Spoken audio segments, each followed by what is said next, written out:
সরকারি চাকরিজীবীদের জন্য আসছে নতুন বেতন কাঠামো। বৈষম্য দূর ও ক্রয় ক্ষমতা বাড়াতে এবার নিম্ন গ্রেডের কর্মচারীদের সর্বোচ্চ 100% পর্যন্ত মূল বেতন বাড়ানোর আভাস মিলেছে।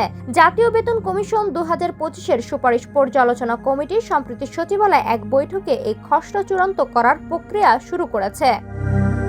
অর্থ বিভাগ সূত্রে জানা যায়, নতুন কাঠামোতে প্রথম থেকে নবম গ্রেডের কর্মকর্তাদের বেতন 60 থেকে 70% বাড়লেও দশম থেকে 20তম গ্রেডের কর্মচারীদের বেতন বাড়তে পারে 90 থেকে 100% পর্যন্ত। বাজারের বর্তমান পরিস্থিতির সঙ্গে নিম্ন আয়ের কর্মচারীদের সামঞ্জস্য করাতেই এই বিশেষ নজর।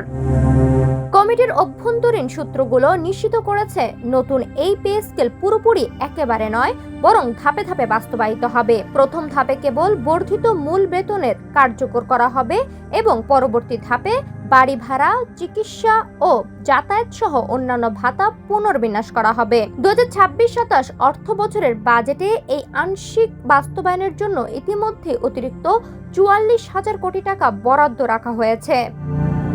বিশ্লেষকদের মতে, তীব্র মূল্যস্ফীতির এই সময়ে কর্মচারীদের ক্রয় ক্ষমতা অক্ষুণ্ণ রাখতে বেতন বৃদ্ধি যৌক্তিক হলেও বাজারের সামষ্টিক পরিস্থিতির সঙ্গে এর ভারসাম্য রক্ষা করা জরুরি। সব প্রক্রিয়া শেষে আগামী সপ্তাহে সচিব কমিটির সুপারিশ মন্ত্রিসভায় উঠবে। অনুমোদন মিললেই জারি হবে চূড়ান্ত গেজেট, যা সরকারি লাখো কর্মচারীর জীবনে নতুন গতি আনবে বলে আশা করা হচ্ছে।